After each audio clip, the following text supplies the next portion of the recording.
Greetings and salutations, Star Wars fans! Here before us sits the second installment of the much-anticipated Black Series 6-inch line of figures. With every new character and with every new movie, Disney has their hands on our billfold, and they're eagerly awaiting to pickpocket us to death with exclusives and pre-releases. So start saving if you're a fan, because with the next 3 Star Wars movies in the works, I am personally setting up an account just for the memorabilia. Now let's get to it and probe the unique new outfits we see today. A warrior, a force to be reckoned with, and a very shiny new character is given to us here with Captain Phasma. With a name inspired by the 80s horror movie Phantasm, Gwendolyn Christie adorns the new role as the fierce captain of the First Order. Referred to as the new Boba Fett, this tall drink of water has a bright and shiny future in the franchise.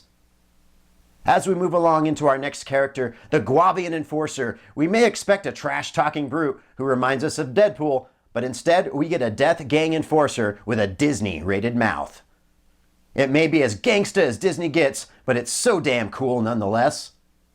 This would be our second gang member mentioned and given to us as a toy for the upcoming film, with the Kenja Club member being the first who is offered in the Millennium Falcon Lego set. This high-impact armor they sport most likely tells us they're going to be the muscle of the two gangs, and hopefully we get some good action here. As we come to our third installment seen here, Zuvio has the perfect name for the next off-brand television, at least that's what we would like to think. In truth, he keeps order for a trading post and is a law enforcer with little time for humor. This chap is all business and a tough cookie. And for the finishing touch to this new wave, we lay our eyes upon Pilot Poe Dameron. This guy must be important because he is more carefully guarded than a high school girl's sanctity on prom night. Here's what we know. He flies a black X-Wing for the newly named Resistance, so he must be French. Rumor has it that he has ties to Leia, but no genuine confirmation of this since he doesn't speak a word yet in any of the trailers. His presence vaguely reminds us of a Luke's/Biggs character, but we sense there will be more, and eagerly await his origin. And as the Portuguese say, nossa! These new characters are a monument for the Star Wars universe and will, in our opinion, reinvent the wheel for Star Wars.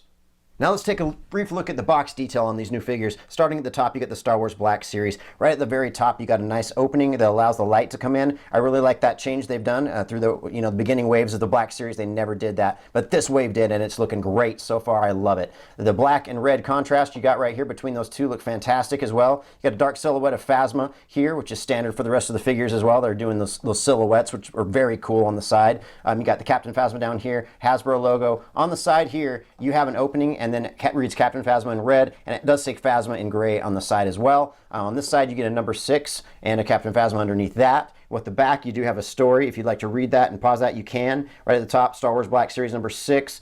Down at the bottom, of course, Disney and Hasbro now are in cahoots making these figures. Looking fantastic so far, guys. But I'm so impressed so far with this series. I can't wait to see the other ones that they're releasing shortly. With this particular review, we're going to focus on the 4 new characters that are brought to us in this wave. And if you'd like to see the other 2, please check out our Star Wars Wave 1 review. Now, let's get these open and get cracking.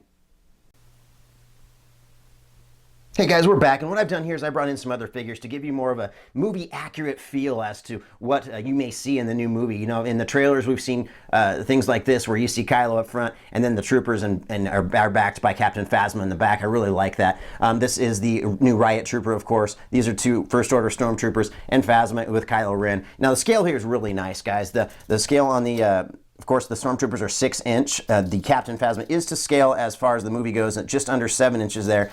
She is a little taller than her Stormtroopers, of course. The Kylo Ren is just above 6 inches, so very movie accurate. I feel with the size that they've got this pretty well done with the comparisons there. Now, moving into the sculpt and articulation for Phasma, I do have some gripes with this figure, and I'm going to go over them with you one by one, and we'll just kind of talk about them here, and you can just make a comment, whatever you think. If you think I'm correct, if you think I'm incorrect, it's a great looking figure. Let's not get the facts wrong here and say that this is not a good looking figure, because it really is. It's got a fantastic look to it. I really like it. Here's the problems, though.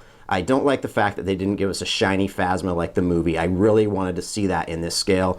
Oh well, I guess, you know, Hasbro's making all this money. They have the time and they have the means to do that. I think they could have done that with Phasma and just made this a truly great figure. Anyway, the articulation, head goes right back and forth all the way around 360. It does go up and down, has some head pivot as well, some pretty decent articulation, but there is some cape hindrance there.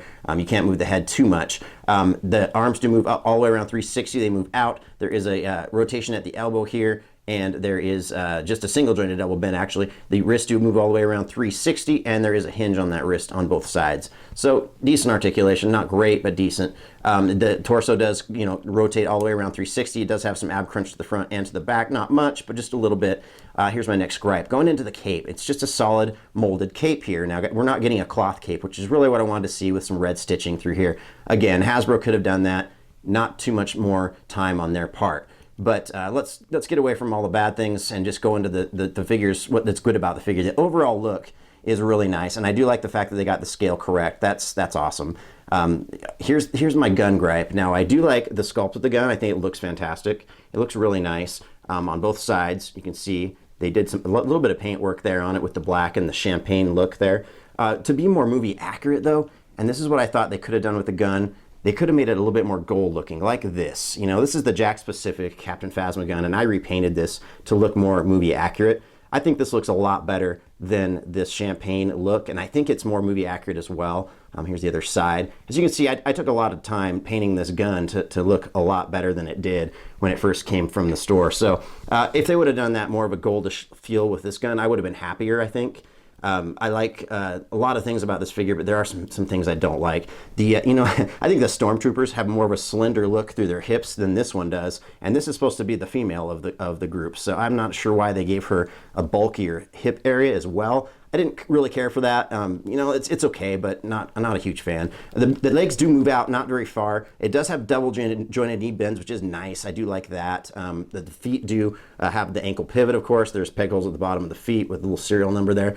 The feet do move up and down as well, but there's really not a whole lot of movement. There is some upper leg thigh swivel as well. It just feels really tight, and there's not much movement with this figure. So to be honest, I'm not fully impressed, but I do like the figure's look overall. So there you go. I'm going to get into the other figures in the wave next, but I think that Phasma could have been done at least 70% better. Let's get into those other figures now.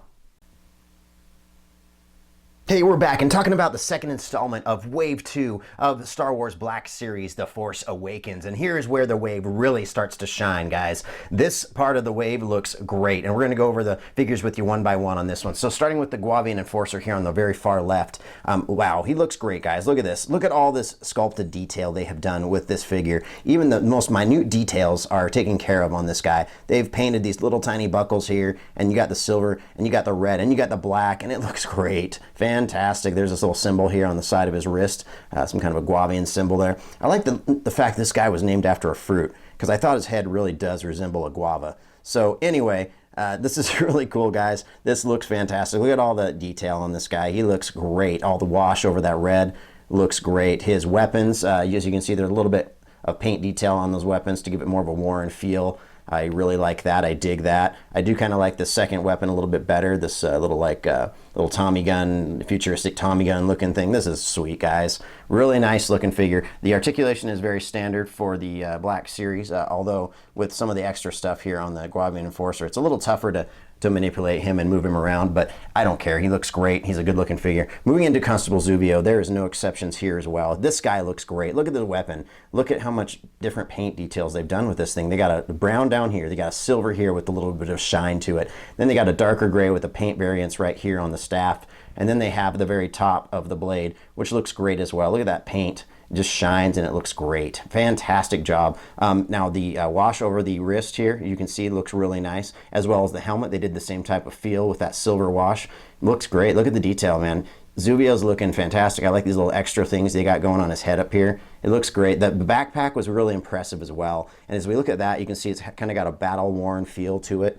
And I dig that. It's really cool that they molded it to his back as well. I thought that was such a good feature that they did to make it really work for Zuvio here and look like it's part of his figure. I thought that was done fantastic. Hasbro did a good job and went overboard with this Zuvio figure. Again, the articulation is a little bit hindered because of all the extras you get with Zuvio, but I don't care. He looks really good. Now getting into the Poe Dameron and Luke Skywalker. Now Luke Skywalker comes in at about 6 inches, or just under 6 inches actually, whereas Poe Dameron comes in at right at 6 inches. So there's a little height difference there, which is fairly movie accurate from what I've seen so far. I do like the fact that they added this black helmet now to Poe Dameron. I like that contrast with the white and black between the two vintage line and then the newer line of figures here. Look at all the detail though. Again, they got this tubing, they got all these extra buckles and straps going on.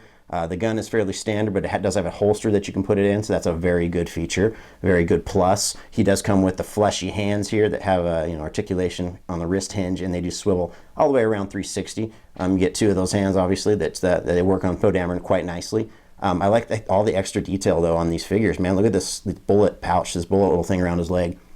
It looks great. Even the most minute details on him are taken care of as well. The buckles are all painted. Man, really good looking figures, guys. The back's a little plain, but you know what? The front looks great. I'm not going to complain.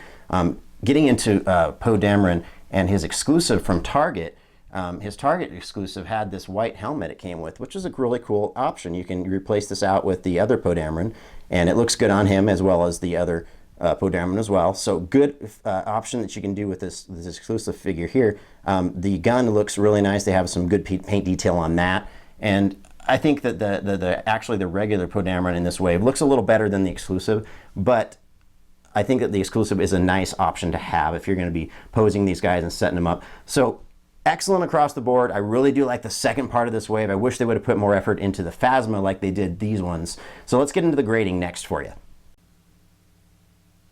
And as we approach the grading section for the new Force Awakens Wave 2 Star Wars figures, we're going to go ahead and start with appearance. Now, the 3 figures on your left, Zuvio, the Guavian Enforcer, and Poe Dameron really took the cake on this review, and I think that they're going to bring this grade up quite immensely because of the extra details that went into them. Not saying anything about the concept for Phasma, because this is one of the coolest looking Star Wars characters I've seen since Darth Maul, so I really do dig this a lot. As appearance goes, they're going to get an 8 as a group, not including the repacks, because the repacks are just, from Wave 1. We're not going to include them in this review. But as these 4 figures go, I give them a solid 8 in appearance. Into articulation, they do have the standard articulation for the Black Series, but there is some hindrance due to all the extras they've done with these figures. So I'm going to give it a 7 in articulation, because you really can't get into all the poses that I think you'd want to do with these figures because of the extras they've done.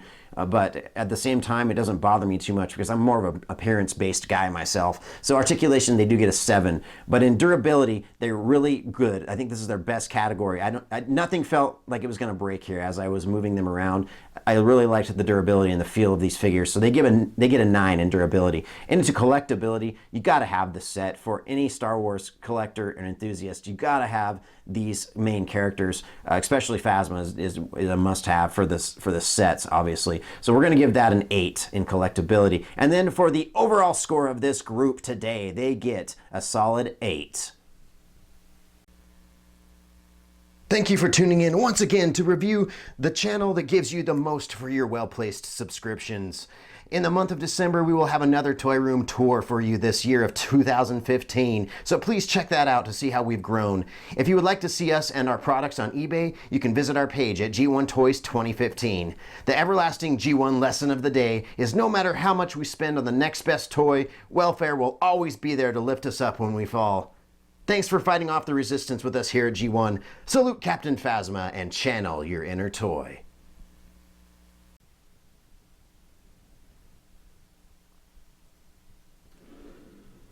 We've been looking everywhere for you, my lady.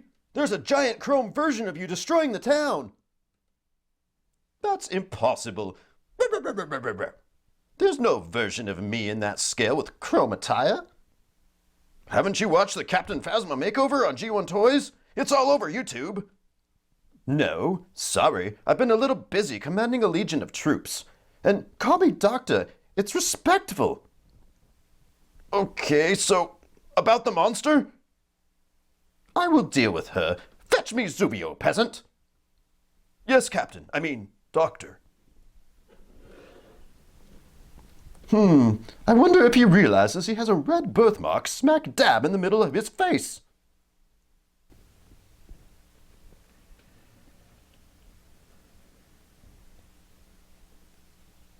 Your Majesty, What are your plans for the beast? Constable, are you mocking me? No, Your Excellence, I would never do such a thing. Well, that's good, because I would expect nothing but complete servitude. You may be the law on your planet, but on my planet, I expect you to kiss my chrome titties, or lack thereof. Of course, my queen. Now, take me to the location of the beast and inform Poe Dameron we may need his big black X-Wing to take out the incredibly attractive larger version of myself. The car will commence now, sire. Well, move along. I didn't dress up today to be gawked at. Sheesh. Can you say conceited?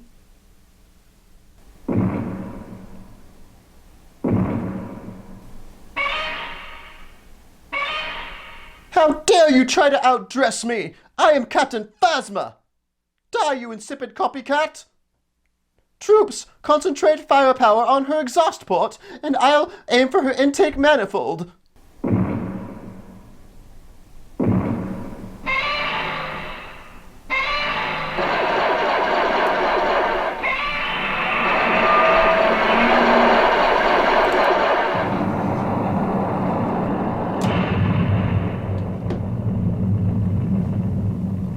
Good work, men! Now starts the process of dismantling her, frame by frame, piece by piece. I want this costume analyzed for my upgraded armor. Yes, Your Exaltedness.